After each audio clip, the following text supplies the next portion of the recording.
오늘 말씀 본문은 창세기 42장 26절에서 38절입니다. 그들이 곡식을 나귀에 싣고 그곳을 떠났더니 한 사람이 여관에서 나귀에게 먹이를 주려고 자루를 들고 본즉 그 돈이 자루 아귀에 있는지라. 그가 그 형제에게 말하되 내 돈을 도로 넣었도다. 보라, 자루 속에 있도다.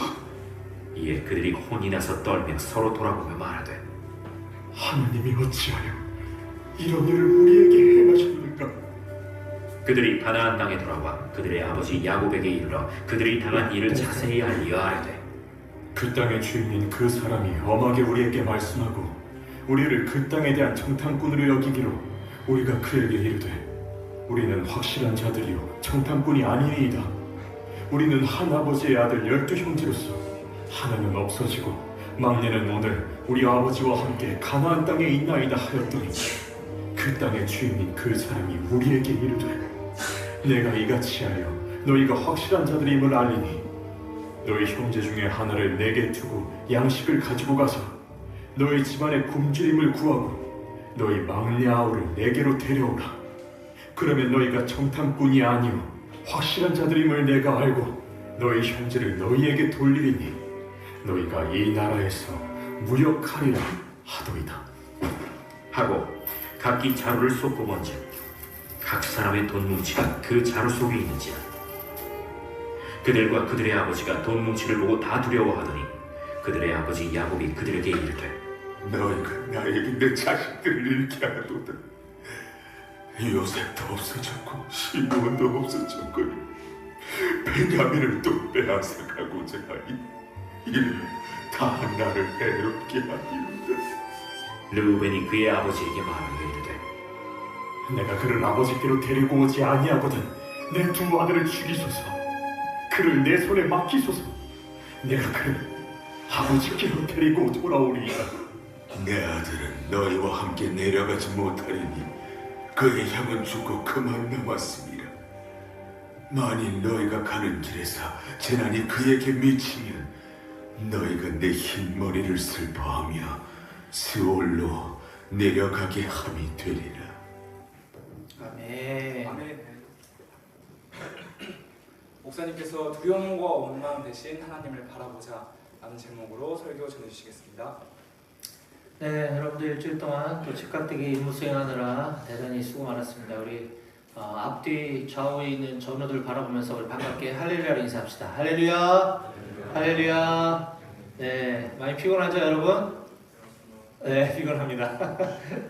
네, 여러분들의 노고를 우리 가족들이 잘 알고 계시고 무엇보다 우리 주님이 잘 알고 계십니다. 그 피곤하고 힘든 와중에도 이렇게 주의를 기억하여 예배드리러 이 자리에 나온 여러분들 한 사람 한 사람을 주님의 이름으로 환영하고 축복합니다. 네, 너무 피곤한 기색을 나타내는 거 아니에요? 성현이가 대놓고 깨우는데 앉았어요.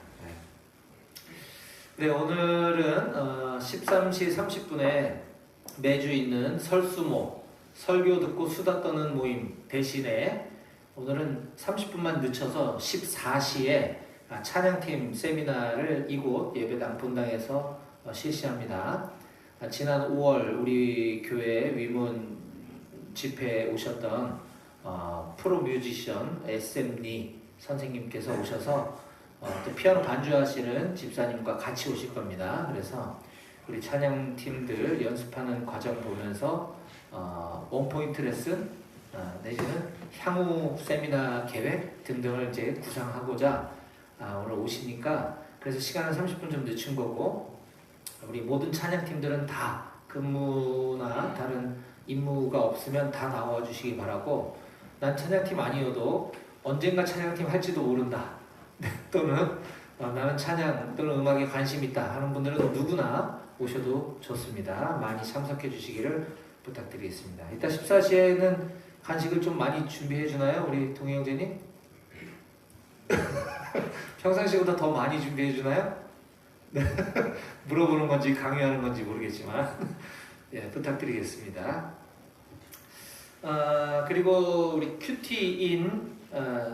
큐티 책이 또 7, 8월호가 나왔습니다. 이거 시중 서점에 가면 이게 한 권에 5,000원씩 파는 책이에요. 이거 제가 협찬받아서 저 바깥에 갖다 놨으니까 이따가 예배 끝나고 나가실 때 간식만 가져가지 마시고 요것도 한 번씩 가져가셔서 매일 한 2페이지에서 3페이지 정도 아주 짧은 글, 좋은 글들이 있으니까 가서 읽어보시면 좋을 것 같습니다. 7, 8월입니다.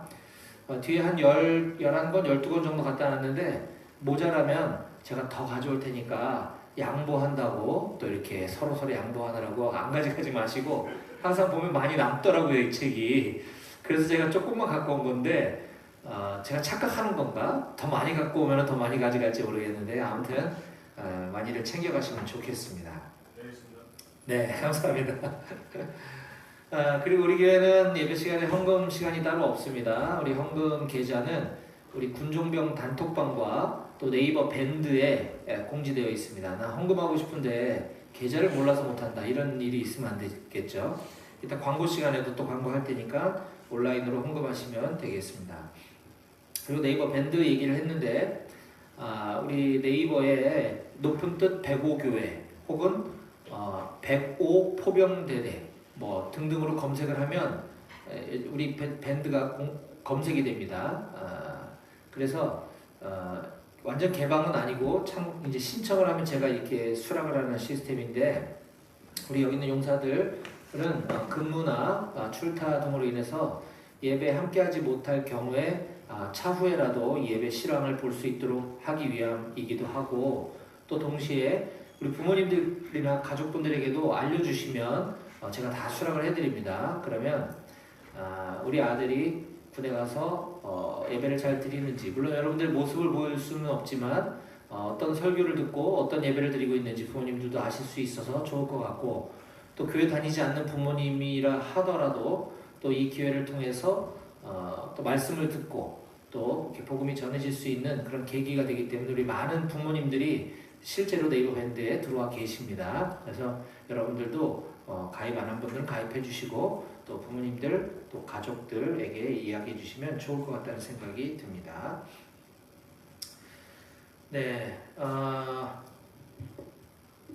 지난주에 우리는 창세기 42장 18절부터 25절까지 본문을 가지고 죄를 회개하고 돌이키게 하시는 하나님이라는 제목으로 말씀을 함께 나눴습니다. 죄를 회개하고 돌이키게 하시는 하나님. 우리는 지금 창세기 연속 강해 설교를 지금 함께 나누고 있습니다. 애굽의 총리가 된 요셉이 애굽의 총리가 되었죠. 그 요셉이 자기를 20년 전에 해외로 팔아넘긴 그 형들을 마주하게 되는 장면을 우리가 지금 살펴보고 있습니다. 형들의 입장에서 볼 때는 자신들이 20년 전에 아주 악한 죄죠. 동생을 해외에 노예로 팔아넘긴 그 동생 요셉이 지금 자기들 눈앞에 있는 애굽의 총리라고 하는 사실을 까맣게 전혀 꿈에도 알 수 없었던 형들이 지금 그 동생인 요셉 앞에 와서 먹을 양식을 구하러 와 있는 상황입니다. 그 형들은 동생을 알아보지 못했지만 요셉은 그들이 자기 형인 줄 한눈에 알아볼 수 있었습니다. 그 순간 요셉의 마음이 어땠을까요? 우리는 성경을 읽을 때 그냥 단순히 문자적으로 글만 읽는 것이 아니라 그 상황을 우리가 상상하면서 읽을 필요가 있습니다. 20년 전에 자기를 팔았던 형들입니다. 그 형들이 지금 내 앞에 와서 양식을 구하러 사러 지금 와 있는 그 상황 속에서 형들을 알아본 그 요셉은 정말 만감이 교차했을 것 같습니다. 저라면 이 형들을 복수해야겠다라는 생각을 가졌을지 모르겠는데 요셉은 그 짧은 순간에 여러 가지 생각들이 오갔겠지만 그가 내린 결론은 형들을 한번 테스트해봐야 되겠다라는 결심을 하게 됩니다. 그래서 형들에게 다음과 같은 어려운 숙제를 내줍니다. 자, 창세기 42장 18절부터 20절까지를 제가 읽어드리겠습니다. 사흘 만에 요셉이 그들에게 이르되 나는 하나님을 경외하노니 너희는 이같이 하여 생명을 보전하라. 너희가 확실한 자들이면 너희 형제 중 한 사람만 그 옥에 갇히게 하고 너희는 곡식을 가지고 가서 너희 집안의 굶주림을 구하고 너희 막내 아우를 내게로 데리고 오라. 그러면 너희 말이 진실함이 되고 너희가 죽지 아니하리라 하니 그들이 그대로 하니라. 자, 지금 이 상황은 형들을 테스트하기 위해서 요셉이 너희들은 간첩이야 라고 의심을 합니다. 의심이 아니라 확신을 주죠. 형들의 입장에서는 억울하게 지금 스파이로 몰리게 된 상황 속에서 우리는 간첩이 아닙니다 라는 것을 어필하기 위해 우리는 그저 평범한 한 아버지의 아들로서 저희들이 형제들일 뿐입니다. 저희가 원래 12명의 형제들이 있었는데 한 명은 과거에 20년 전에 없어졌고 막내 동생이 한 명 있는데 지금 아버지와 함께 지금 가나안 땅에 머물러 있는 상황이고 우리 10명만 지금 이곳에 와서 우린 단순히 먹을 양식을 지금 기근, 가뭄이 극심한 상황이기 때문에 전 세계적인 가뭄이 지금 극심하기 때문에 우리는 먹을 걸 구하러 오기 위한 평범한 한 가정의 형제들에 불과합니다 라고 어필을 하자 이 요셉 총리가 아니야 너희는 간첩이야 너희 말이 사실이라면 너희가 두고 왔다고 하는 그 막내 동생을 가서 데리고 와봐라 그러면 내가 믿어줄게 라고 시험을 하는 거죠.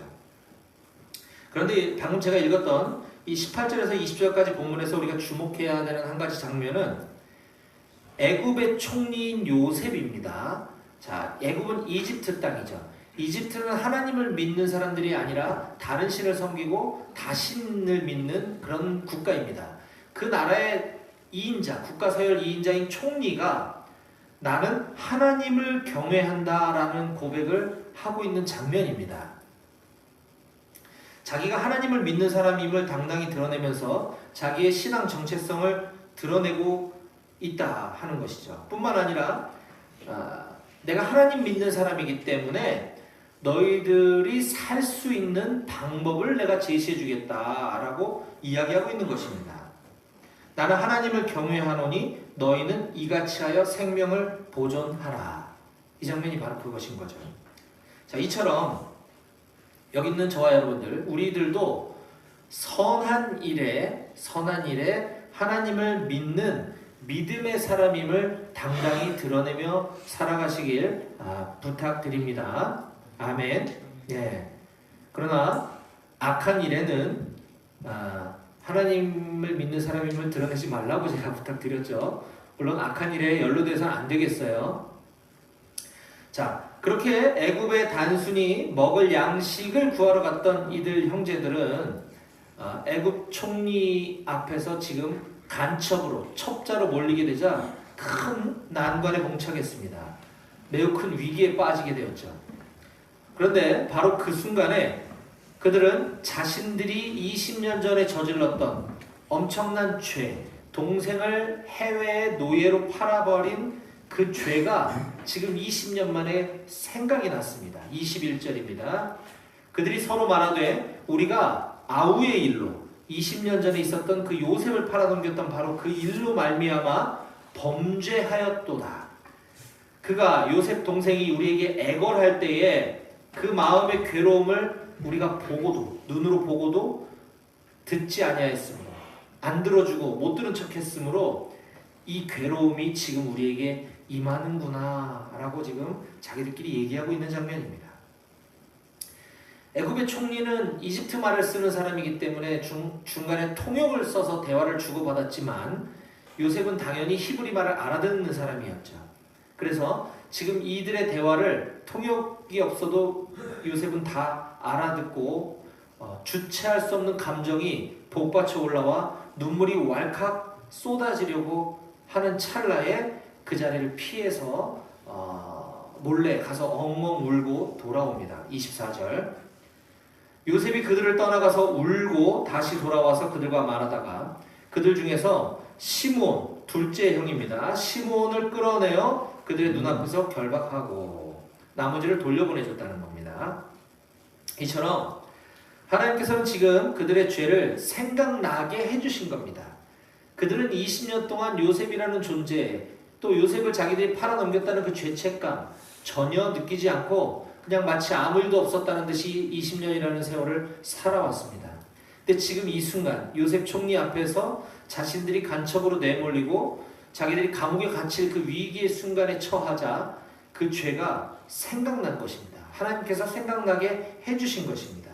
뿐만 아니라 그때 그 죄를 비록 늦었지만 지금이라도 스스로 고백하게 함으로써 죄의 문제를 해결할 수 있는 기회를 주고 계신다라고 하는 사실입니다. 마찬가지로 우리들도 우리가 신앙 가운데 어느 날 하나님께서 나의 죄를 생각나게 해주실 때가 반드시 있을 겁니다. 그렇다면 곧바로 그 즉시 내가 지금 이 생각을 왜 하고 있지? 라고 외면할 것이 아니라 하나님께서 떠올려 주신 그 죄의 문제들을 곧바로 하나님 앞에 회개함으로써 그 죄의 문제를 해결하고 그 죄에서 벗어나 참된 용서와 회복을 경험하시기를 축복합니다. 저는 무엇보다도 여러분 모두가 저도 마찬가지지만 수많은 죄 가운데 살아갈 때 그 죄들을 일일이 하나님께 고백하고 회개하면 당연하지만 그 무엇보다도 하나님을, 이 천지 만물을 창조하신 그 하나님이 내 아버지 되심을 내가 아버지로 여기지 않고 외면하며 살아왔던 지난 세월에 대한 죄가 가장 먼저, 가장 크게 생각나게 해주시고 회개할 수 있게 해주시기를 간절히 소망합니다. 왜냐하면 저도 그렇게 하나님을 만났고 그렇게 하나님께 돌아왔기 때문입니다. 저는 어려서부터 교회를 오래 다녔지만 제가 믿음이 있는 사람인 줄 착각하며 오랜 세월을 살아왔어요. 그런데 어느 날 나는 교회에서만 하나님을 믿는 척하며 살아왔구나 라고 하는 것을 하나님이 깨닫게 해주셨어요. 월요일부터 토요일까지 제 삶에는 하나님을 아버지로 여기고 하나님을 의식하며 살아오지 않고 전혀 하나님을 기억하지 않고 살다가 교회에 와서만 거룩한 척, 그리스도인인 척 하며 살아왔던 그 지난 날들을 하나님께서 깨닫게 해주시고 생각나게 해주실 때 정말 하나님 앞에 너무 부끄럽고 죄송스러워서 엄청나게 회개했었던 기억이 있습니다. 그때로부터 제 인생이 180도로 바뀌게 되었다는 거죠. 그리고 이것은 저의 주관적인 경험뿐만이 아니라 다음과 같은 성경 말씀에 그 근거가 있기 때문이기도 합니다. 자, 성경 맨 끝에 나오는 요한계시록 3장 19절과 20절 제가 읽어드리겠습니다. 무릇 내가 사랑하는 자를 책망하여 징계하노니 그러므로 내가 열심을 내라 회개하라. 볼지어다 내가 문 밖에 서서 두드리노니 누구든지 내 음성을 듣고 문을 열면 내가 그에게로 들어가 그와 더불어 먹고 그는 나와 더불어 먹으리라. 아멘. 예수님의 말씀이죠. 우리는 뒷구절 요한계시록 3장 20절 말씀을 우리가 잘 알고 있습니다. 또 이 말씀을 좋아합니다. 볼지어다 내가 문 밖에 서서 두드리노니 예수님께서 내 마음의 문을 두드리고 계시는데 누구든지 내 음성을 듣고 문을 열면 내가 그에게로 들어가 그와 더불어 먹고 그는 나와 더불어 먹으리라.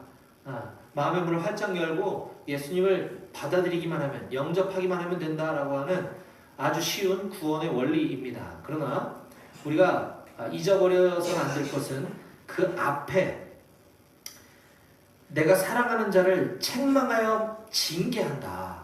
그러므로 네가 열심을 내는데 무엇에 대한 열심이냐? 바로 회개하라 라는 말씀이 있다는 사실을 우리는 잊지 말아야 할 것입니다. 회개가 먼저 선행되어야 한다는 것이죠. 자, 이와 같이 구원의 역사는 반드시 하나님 아버지를 떠나 살아왔던 지난 삶에 대한 죄의 고백과 회개가 먼저 선행되어야 한다는 사실을 반드시 깨닫게 되시기를 주님의 이름으로 축원합니다. 아멘. 이제 계속 이어지는 오늘 본문 말씀 살펴보도록 하겠습니다. 오늘은 창세기 강해 설교 89번째 시간으로서 이어지는 본문 순서에 따라 창세기 42장 26절에서 38절의 말씀을 가지고 두려움과 원망 대신 하나님을 바라보자 라는 제목의 말씀을 함께 살펴보도록 하겠습니다. 앞에 띄워져 있는 오늘 설교 제목 같이 함께 힘차게 힘차게 읽어볼까요? 시작. 두려움과 원망 대신 하나님을 바라보자. 한 번 더 시작. 두려움과 원망 대신 하나님을 바라보자. 네. 자, 그렇게 애굽 총리인 요셉 입장에서는 형들에 대한 시험을 지금 하고 있는 것이고, 형들의 입장에서는 간첩으로 오해받고 있는 이 복잡한 상황이 지금 펼쳐지고 있는 것입니다. 자, 그로 인해 형제들 중에 한 명인 둘째 아들 시므온을 애굽 감옥에 둔 채로 나머지 9명만 그들이 본래 애굽에 왔었던 목적, 곡식, 양식을 구해서 집으로 돌아오게 되었습니다. 자, 가뭄 끝에 정말 굶어 죽기 일보 직전에 어렵게 먹을 양식을 구해오긴 했지만 형제들의 입장에서는 마음의 큰 짐도 함께 가지고 돌아올 수밖에 없었던 것이죠. 자, 이것도 문제인데 또 다른 큰 문제가 생겨버렸습니다. 자, 오늘 본문이 시작되는 26절부터 28절 제가 읽어드리겠습니다. 그들이 곡식을 나귀에 싣고 그곳을 떠났더니 한 사람이, 그 형제들 중에 한 명이 여관에서 나귀에게 먹이를 주려고 자루를 풀고 본즉 그 돈이, 양식을 구하려고, 양식을 사려고 가져갔었던 돈이 그대로 자루 아귀에 있는지라. 돈도 안 주고 지금 양식을 갖고 온 거예요. 자, 그러자 28절, 그가 그 형제에게 말하되 내 돈을 토로 넣었도다. 보라, 자루 속에 있도다. 와, 큰일 났습니다. 그러자 이 형제들에게는 큰 두려움이 몰려왔습니다. 계속 읽겠습니다. 이에 그들이 혼이 나서 떨며 서로 돌아보며 말하되. 자, 성경은 지금 재미있는 표현을 하고 있죠. 혼이 나서 떨며 말하고 있다라고 기록하고 있습니다. 이것은 혼이 나갔다, 넋이 나갔다는 거예요. 왜 그런 것입니까? 큰 두려움이 몰려왔기 때문이죠. 왜 두려움이 몰려왔습니까? 지금 가뜩이나 요셉 총리는 자기들을 간첩이라고 지금 오해하고 억지로 조건부로 지금 풀어줬는데 돈도 안 주고 지금 양식을 가져왔다? 이거는 절도죄가 지금 추가된, 간첩죄 플러스 절도죄까지 추가되고 있는 것이죠. 의도가 그렇지 않았다고 한들 지금 상황이 이렇게 되어버렸습니다. 얼마나 두려웠겠습니까? 자, 우리들도 인생에 큰 이와 같은 고비가 찾아올 때가 있습니다. 너무너무 힘겨워서 풀기 힘든 인생의 문제가 내 앞에 다가올 때가 있습니다. 아마 이 중에 그런 우리 형제들이 있을지 모르겠어요. 자, 그럴 때 제일 먼저 우리에게 다가오는 것은 아마 두려움일 것입니다. 자, 이와 같이 인생의 두려움이 몰려올 때 여러분들 같으면 어떻게 반응하시겠습니까? 자, 이 형제들은 어떻게 반응했는가? 28절을 마저 읽겠습니다. 자, 다시 읽겠습니다. 28절입니다. 그가 그 형제에게 말하되 내 돈을 도로 넣었구나. 보라, 자루 속에 있도다.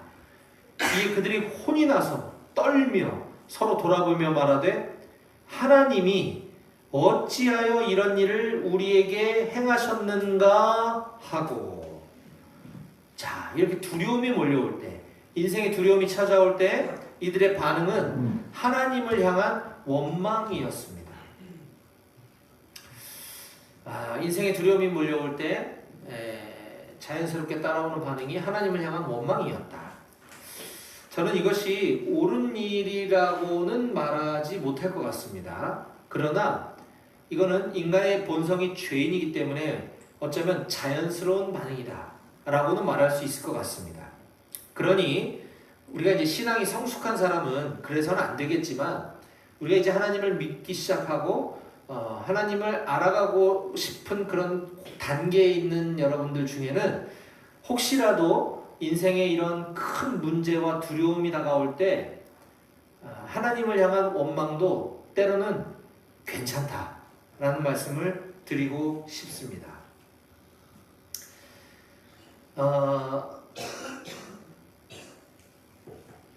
우리 그리스도인들은 이렇게 힘든 일이 생겼을 때 인간은 누구나 태생적으로 죄인임과 동시에 어떤 절대자 신을 찾게 되어 있는 DNA를 가지고 있습니다. 그래서 누군가는 오래 100년 묵은 나무한테 가서 소원을 빌기도 하고, 또 누군가는 어떤 영험하다고 하는 엉뚱한 곳에 가서 이 문제를 해결해 달라고 구하기도 하죠. 하지만 우리가 먼저 하나님을 찾았다라고 하는 것이 중요합니다. 하나님께 어떤 원망을 했는지는 나중 문제고, 먼저 하나님을 찾는 여러분들이 되었으면 좋겠어요. 바로 그 절망의 순간에 하나님을 찾았다고 한다면 그때부터는 하고 싶은 말을 일단 하나님 아버지께 어떤 말이든 자연스럽게 솔직하게 다 하시기를 저는 권면드립니다. 왜냐하면 그래야 그때부터가 바로 진정한 기도, 솔직한 기도가 시작되기 때문입니다. 성경에도 그렇게 하나님을 향해 원망과 분노를 쏟아내었던 유명한 인물들과 일화들이 많이 기록되어 있습니다. 제가 몇 군데만 소개해 드릴게요.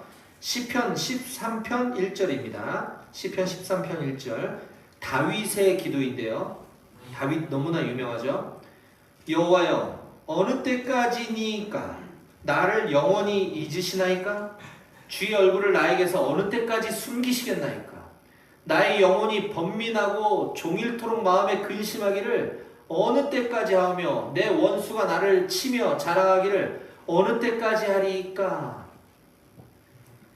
하나님, 어느 때까지 나를 이렇게 힘들게 두시는 겁니까 도대체? 내 원수가 나를 이렇게 힘들게 하고 괴롭히는데 도대체 하나님은 뭐하고 계시는 겁니까? 이런 겁니다. 이거를 성경이 좀 더 이렇게 거룩하게 표현하는 거죠. 또 구약의 유명한 선지자 중에 하나인 요나 선지자는 이렇게 기도합니다. 요나서 4장 1절부터 4절을 제가 읽어드리겠습니다. 하나님께서 요나를 부르시고 요나에게 어떤 미션을 주셨어요. 근데 그게 너무 싫었던 거죠. 자, 요나가 매우 싫어하고 성내며 여호와께 기도하여 이르되, 여호와여, 내가 고국에 있을 때, 내 조국에 있을 때에도 이러하겠다고 말씀하지 아니하였나이까? 내가 고국에 있을 때도 안 하겠다고 하지 않았습니까? 그러므로 내가 빨리 다시스로 도망하였사오니 주께서는 은혜로우시고 자비로우시며 노하기를 더디하시며 인애가 크시사 뜻을 돌이켜 재앙을 내리지 아니하시는 하나님인 줄 내가 알았음이니이다. 하나님은 자비로우시고 은혜 많으시고 노하기를 더디하시고 인애가 크시고 뜻을 돌이키고 재앙을 내리지 아니하신 그런 분인 줄 알았어요. 제가 이렇게 기도하는 거예요. 여호와여, 원하건대 그럴 거면 차라리 내 생명을 거둬가세요. 내가 사는 것보다 죽는 게 차라리 낫겠습니다. 여호와께서 이르시되 내가 성내는 것이 옳으냐 하시니라. 네, 재밌죠? 네, 선지자입니다. 선지자. 하나님의 뜻을, 하나님의 음성을 듣고 그걸 대중들에게 선포하는 일종의 사역자란 말이에요. 근데도 하나님을 원망하는 기도를 하는 걸 우리가 볼 수 있는 거죠. 물론 이게 잘했다는 건 아닙니다. 이 단계가 신앙 성장의 목적지가 되어서는 안 되는 거예요. 여기서부터 시작이라는 겁니다.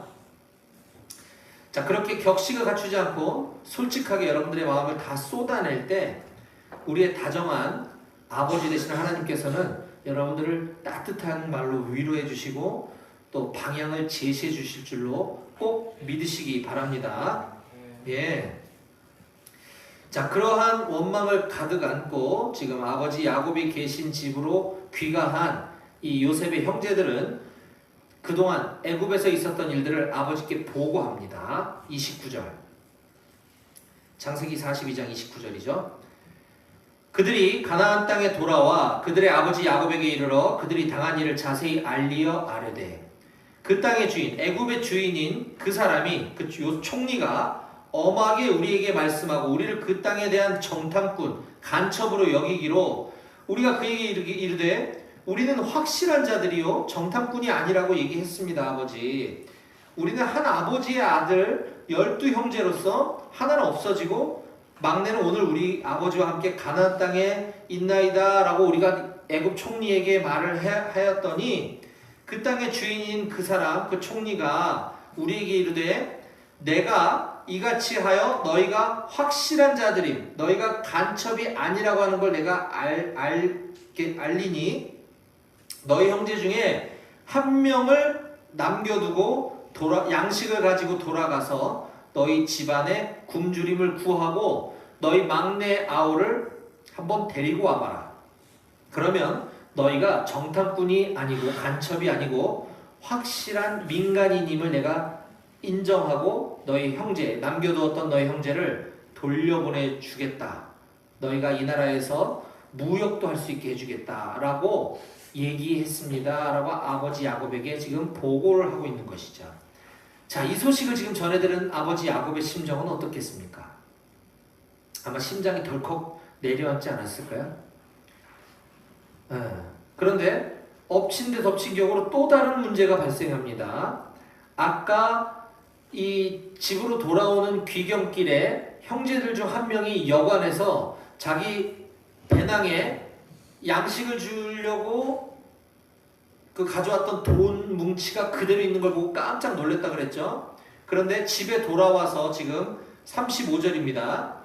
각기 자루를 쏟고 본즉 각 사람의 돈 뭉치가 그 자루 속에 그대로 있는지라. 그들과 그들의 아버지가 돈 뭉치를 보고 다 두려워하였더니. 좀 전에 아들들이 간첩으로 오해받고 한 명의 아들이 거기 볼모로 잡혀있다라는 소식을 전해 듣고 지금 너무 두려운 상황인데 양식을 사오라고 보낸 돈이 지금 10명의 형제들 배낭 안에 다 그대로 있다는 겁니다. 큰일 났죠. 비록 아무런 그런 의도가 전혀 없었다고 하더라도 이 사실을 만약에 애굽의 총리가 알게 된다면 이들은 정말 큰 가중범죄를 저지르고 있는 거죠. 자, 이러한 절망이 겹쳐서 지금 다가오자 아버지 야곱은 자식들을 원망하기 시작합니다. 36절. 그들의 아버지 야곱이 그들에게 자식들에게 이르되 너희가 나에게 내 자식들을 잃게 하도다. 요셉도 없어졌고 시므온도 없어졌거늘. 자, 요셉은 20년 전에 그 형들이 파렴치하게 해외 노예로 팔아버렸지만 아버지에게는 비밀로 숨겼기 때문에 아버지는 그 사실을 모르고 있는 상황이죠. 그냥 너희들과 함께 있다가 동생을 잊어버렸다 이렇게 지금 기억하고 있는 거예요. 그리고 시므온은 지금 양식 구하라고 기껏 보내놨더니 애굽에 볼모로 잡혀놓고 돌아왔다 라고 지금 원망하고 있는 거죠. 요셉도 없어지고 시므온도 없어졌거늘 이젠 베냐민을 또 빼앗아가고자 하니 이는 다 나를 해롭게 함이로구나 라고 지금 원망하고 있습니다. 앞서 우리는 아들들이 자기들끼리의 대화를 통해서 이 두려움이 몰려올 때 하나님을 향한 원망으로 이어지는 것들을 우리가 잠시 보았었죠. 게다가 지금 아버지 야곱은 이 원망을, 이 두려움을 다른 사람, 자식들에게로 돌리고 있는 모습을 우리가 볼 수 있습니다. 인생에 두려움이 몰려올 때 그 두려움을 하나님을 향한 원망으로 돌리는 것, 또 다른 사람을 향한 원망으로 돌리는 것, 이 모든 것들은 분명 바람직하지 못한 태도입니다. 자, 그런 아버지를 안심시키기 위해 큰아들 르우벤이 무척 애를 써보지만 아버지 야곱은 고집을 부립니다. 37절. 큰아들입니다. 르우벤이 그의 아버지에게 말하여 이르되 내가 그를 아버지께로 데리고 오지 아니하거든 내 두 아들을 죽이소서. 그를 내 손에 맡기소서. 내가 그를 아버지께로 데리고 돌아오리이다. 야곱이 이르되 내 아들아 너희와 함께 내려가지 못. 내 아들은 막내 아들 베냐민은 너희와 함께 내려가지 못하리니 그의 형은 요셉은 죽고 그 막내만 베냐민만 남았음이라. 만일 너희가 가는 길에서 얘를 데리고 가는 길에서 재난이 그에게 미치면 너희가 내 흰 머리를 슬퍼하며 스울로 내려가게 함이 되리라. 이게 좀 어려운 표현인데 만일 너희가 막내 아들 베냐민을 데리고 돌아가다가 뭔 일이라도 생겨서 이 베냐민 막내 아들이 잘못되면 나 죽어버릴 거야. 이 얘기인 겁니다. 쉽게 말하면. 아버지 야곱은 절대로 막내 베냐민은 보내줄 수 없다 라고 지금 말하고 있습니다. 지금 막내 베냐민을 잃는다면 자기도 죽어버릴 거라는 발언까지 서슴지 않고 하고 있는 것입니다. 지금 애굽 감옥에는 자기 둘째 아들 시므온이 지금 붙잡혀 있는데도 그 시므온에 대해서는 큰 관심이 없어 보입니다. 오로지 아버지 야곱은 막내 아들 베냐민에게만 집착하는 모습을 보이고 있는 것입니다. 사랑하는 여러분, 여러분들이 하나님 앞에 다 내어놓을 수 있어도 이것만큼은 도저히 내려놓을 수 없다라고 생각하는 것이 무엇입니까? 우리가 하나님 앞에 그것까지도 내려놓을 수 있을 때 비로소 참된 믿음이 시작되는 줄 기억하시기 바랍니다. 말씀을 정리하겠습니다. 자, 우리는 오늘 두려움과 원망 대신 하나님을 바라보자 라는 제목으로 말씀을 함께 살펴보았습니다. 저에게도 이 얘기를 하면 길지만 저에게도 인생의 큰 고비와 위기가 몰려왔던 적이 있습니다. 정말 두려웠습니다. 처자식을 어떻게 먹여 살려야 되나, 제 인생의 희망이 앞길이 전혀 보이지 않았습니다. 정말 암담했습니다. 그래서 너무 두려웠었죠. 그때 저도 하나님을 원망했었던 기억이 있습니다. 그러나 지금 돌이켜보면 그때부터 제 신앙이 비로소 시작되었던 것 같습니다. 그렇다고 오늘 제가 여러분들에게 시시콜콜 하나님을 원망만 하면서 살라고 말씀드리는 건 아닙니다.